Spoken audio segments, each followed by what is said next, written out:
Hello दोस्तों, नमस्कार। कैसे हैं आप सभी? उम्मीद है आप सब मस्त होंगे, अच्छे होंगे और आपकी पढ़ाई भी अच्छी चल रही होगी।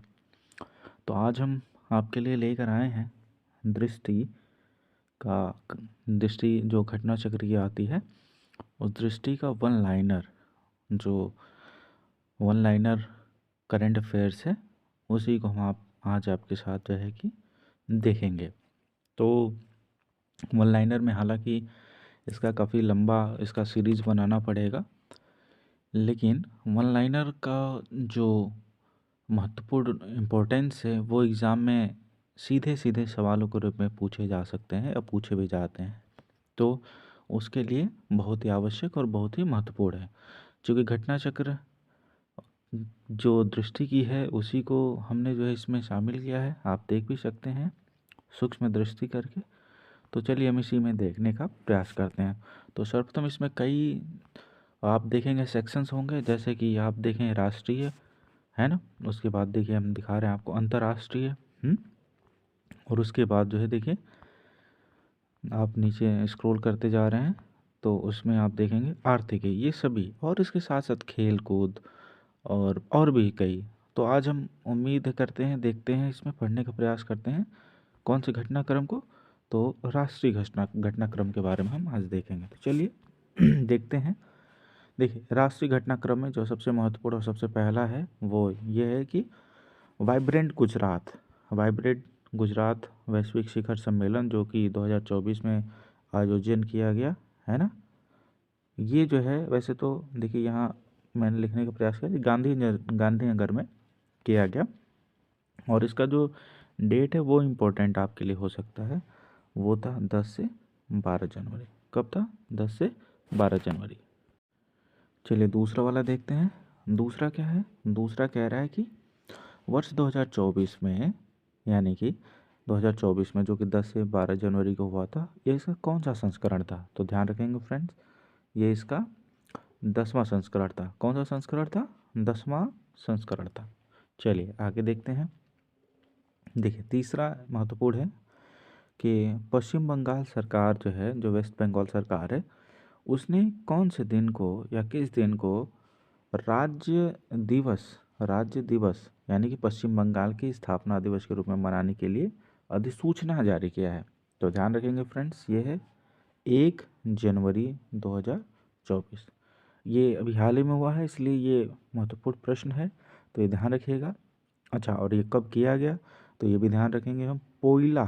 पोइला बैसाख, जैसे हमारे यहाँ होता है ना, नए वर्ष के लिए अभी जैसे खिचड़ी जैसा हम मनाते हैं, या अभी जैसे बसंत पंचमी आने वाला है, तो उसी के तरह का ये कोई होता है जिसको कहते हैं पोइला बैसाख।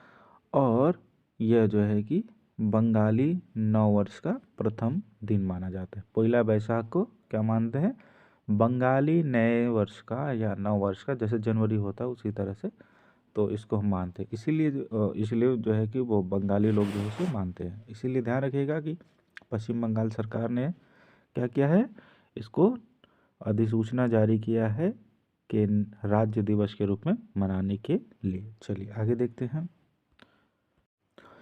देखिए पश्चिम बंगाल सरकार ने किस गीत को, ये भी देखिए महत्वपूर्ण प्रश्न है कि पश्चिम बंगाल सरकार ने किस गीत को राज्य गीत, स्टेट सॉन्ग के रूप में, कैसे, कौन से सॉन्ग के लिए? स्टेट सॉन्ग के रूप में अधिसूचित किया है। ठीक है दोस्तों, तो ध्यान रखेंगे हम किसको किया है भैया मेरे। तो एक तो ध्यान रखिएगा ये बांग्लार माटी एक ही है, और दूसरा क्या है? बांग्लार जल। ठीक है, और ये किसके द्वारा है?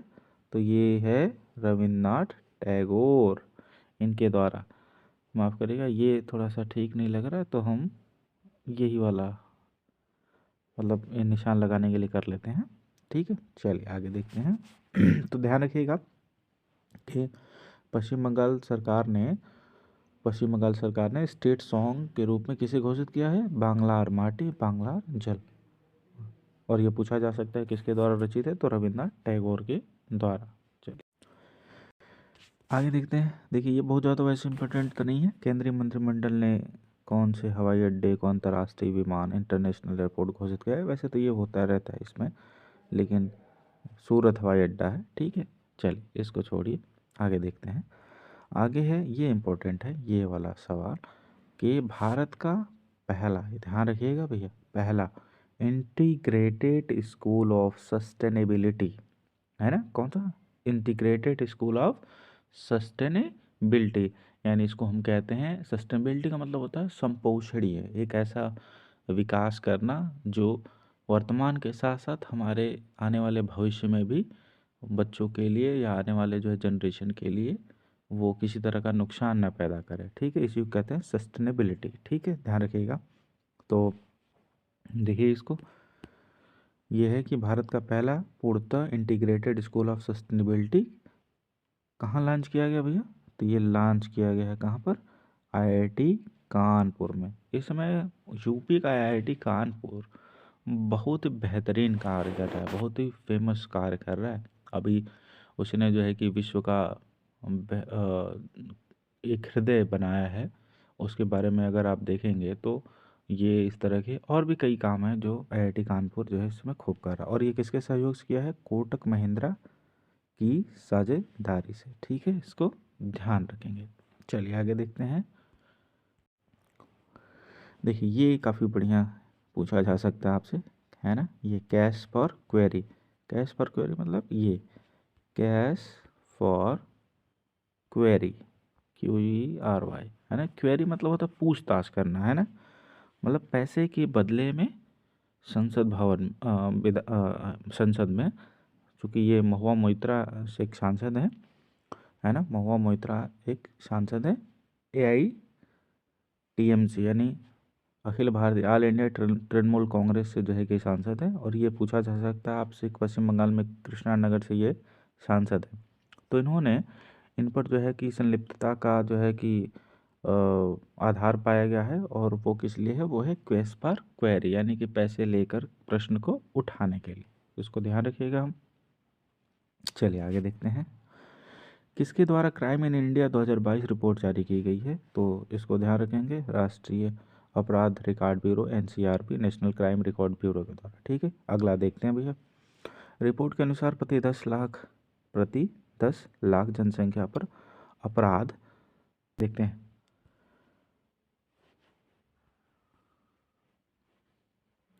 देखिए रिपोर्ट के अनुसार प्रति लाख जनसंख्या दर पर अपराध दर वर्ष 2021 के 445.9 से घटकर 2022 में कितना रह गया है भैया? तो 422.2 रह गया। ध्यान रखिएगा, 45 से घटकर सीधे 22 हो गया है, ठीक है।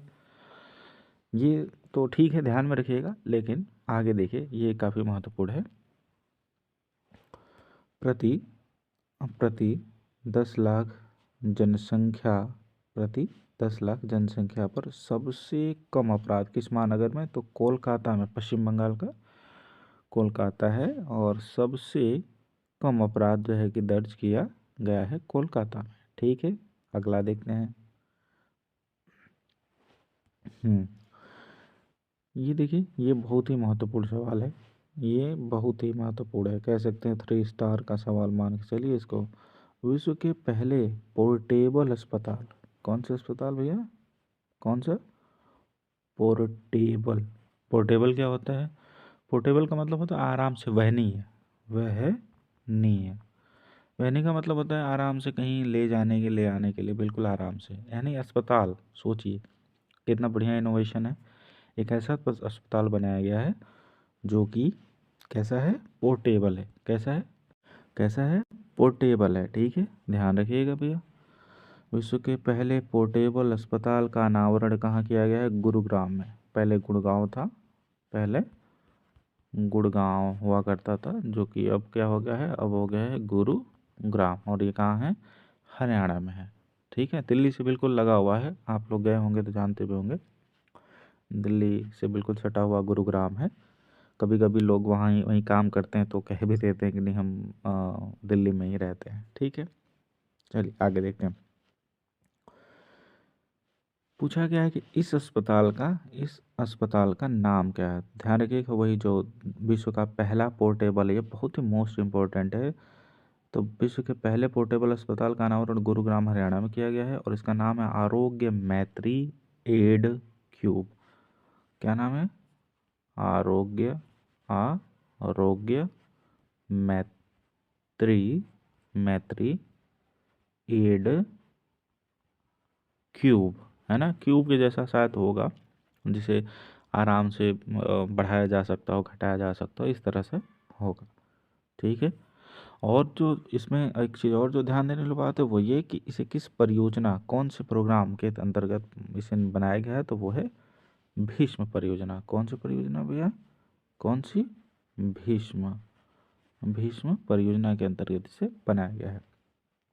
तो एक बार क्विक रिवीजन फिर से कर देते हैं तुरंत इसको। ध्यान रखिएगा कि प्रति लाख नहीं, यहाँ से देखते हैं। विश्व के पहले पोर्टेबल अस्पताल का अनावरण कहाँ किया गया है? तो गुरुग्राम हरियाणा में किया गया है। दूसरा, इस अस्पताल का नाम क्या है? तो हम कहेंगे आरोग्य मैत्री एड क्यूब है।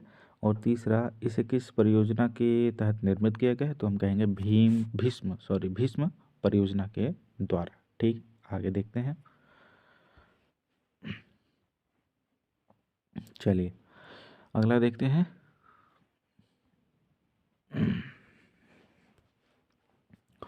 अगला है, केंद्रीय मंत्रिमंडल ने विशेष रूप से संवेदनशील जातियों, कैसी संवेदनशील जातियों के लिए, जनजातियों के लिए, माफ करें, जनजातियों के लिए एक योजना बनाई है। और ये महत्वपूर्ण योजना है जिसका नाम है प्रधानमंत्री जन मन योजना। तो कहेंगे प्रधानमंत्री जन मन योजना किससे संबंधित है? तो हम कहेंगे कि ये संबंधित है संवेदनशील जनजातियों से। अगला, प्रधानमंत्री जो जनमन है उसका विस्तारित रूप क्या है? तो कहते हैं, यानी कि ये जो जनमन है उसका फुल फॉर्म पूछा जा रहा है। किसका? इसका जन मन, इसका फुल फॉर्म आपसे पूछा जा रहा है। तो इसका फुल फॉर्म क्या होगा? इसका फुल फॉर्म होगा प्रधानमंत्री जनजाति आदिवासी न्याय महाअभियान। प्रधानमंत्री जनजाति आदिवासी न्याय महाअभियान इसका नाम है। ठीक है भैया, चलिए आगे देखते हैं। ध्यान रखिएगा, द हम्प, क्या? दी हम्प, दी हम्प, है ना।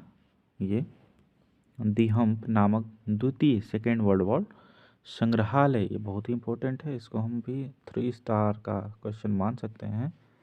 इसको दी हम्प नामक दी हम्प नामक दी हम्प नामक दी हम्प नामक द्वितीय विश्व युद्ध का संग्रहालय, क्या? संग्रहालय का उद्घाटन कहाँ किया गया है? तो हम कहेंगे पासीघाट में। कहाँ? अच्छा देखिए, पासीघाट से ऐसा लग रहा है जैसे हो सकता है उत्तर प्रदेश या बिहार में संबंधित हुआ है ना, क्योंकि ये, लेकिन ध्यान रखिएगा ये अरुणाचल प्रदेश में है। कहाँ है? एपी, यानी कि आंध्र प्रदेश नहीं, अरुणाचल प्रदेश। आंध्र प्रदेश नहीं, अरुणाचल प्रदेश के कहाँ कहाँ भैया? पासी घाट में। ये बहुत ही इंपॉर्टेंट है, इसे ध्यान रखिएगा। और क्या है इसका नाम? The hump. ठीक है, चलिए अगला देखते हैं। केंद्रीय मंत्रिमंडल ने किस समूह को ड्रोन उपलब्ध कराने से संबंधित एक योजना को मंजूरी दी है? ठीक है, तो ये कौन सा है? महिला स्वयं सहायता समूह। ठीक है, कौन सा? महिला स्वयं सहायता समूह। ठीक, चलिए आगे देखते हैं। आगे देखते हैं। ये भी बहुत ही महत्वपूर्ण है। 10,000 में, है ना। आप लोगों ने अक्सर अपने शहरों में थोड़े से जो विकसित जगह हैं, आजकल तो अब गाँव में भी धीरे धीरे खुलने लगा है। तो प्रधानमंत्री ये जो है प्रधानमंत्री की जो है एक महत्वपूर्ण ही योजना है, जिसमें गरीब लोगों को और बाकी सभी नागरिकों को वैसे बहुत बहुत ही कम दामों पर, सस्ते दरों पर जो है कि औषधियाँ, यानी कि मेडिसिन्स उपलब्ध कराना। क्या उपलब्ध कराना? मेडिसिन्स उपलब्ध कराना, है ना। तो ये प्रधानमंत्री जी का लक्ष्य है। और इसी के अंतर्गत जो है कि क्या खोले जा रहे हैं? जन औषधि केंद्र। कौन सा औषधि केंद्र भैया? जन औषधि केंद्र। तो इस तरह से तो बहुत ही खोले जा रहे हैं, लेकिन ध्यान रखने वाली बात है ये 10,000वां। कौन सा? 10,000वां है ना, जो जन औषधि केंद्र है वो कहाँ खोला गया है? तो वो झारखंड में, और एम्स जो है देवघर में, देवघर के एम्स में इसे खोला गया है। ठीक है, ध्यान रखेंगे। चलिए आगे देखते हैं।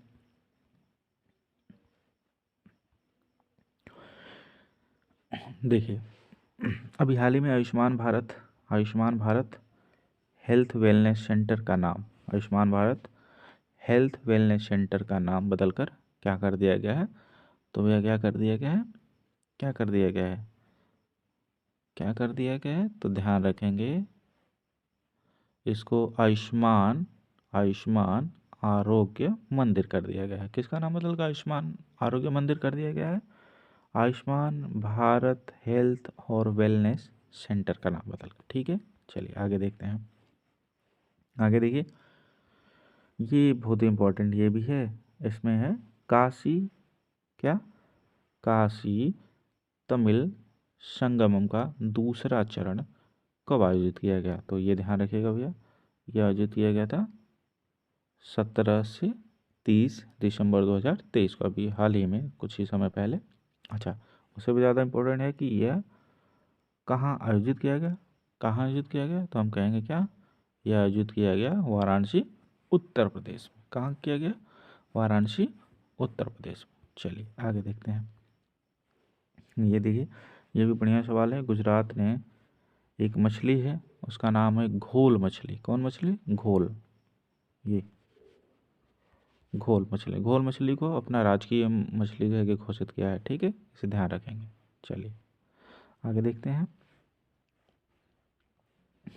ये देखिए, किस राज्य के रिस्पॉन्सिबल टूरिज्म मिशन को संयुक्त राष्ट्र संघ ने, उसके जो है कि एक संस्था जिसका नाम है WTO, वर्ल्ड ट्रेड ऑर्गेनाइजेशन, है ना, नहीं सॉरी, ये ट्रेड नहीं है, ये वर्ल्ड टूरिज्म है, वर्ल्ड टूरिज्म ऑर्गेनाइजेशन ने ग्लोबल केस स्टडी लिस्ट में शामिल किया गया। और ये बहुत ही महत्वपूर्ण है ना, केरला।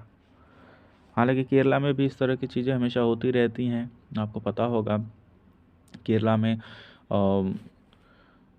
नए नए जो प्रोग्राम्स होते हैं, या अपने कह सकते हैं समाज में परिवर्तन के लिए, तो इस तरह के काम में अचीवमेंट जो है केरला अक्सर करता रहता है। चलिए आगे देखते हैं। ये देखिए, ये बहुत ही इंपॉर्टेंट है। विश्व के पहले 3D प्रिंटेड, कैसे भैया? विश्व का पहला क्या है? 3D प्रिंटेड मंदिर का अनावरण कहाँ किया गया है? तो ये किया गया है सिद्दीपेट में। कहाँ किया गया है? सिद्दीपेट में। और ये कहाँ है? ये है तेलंगाना में। कहाँ है? तेलंगाना में।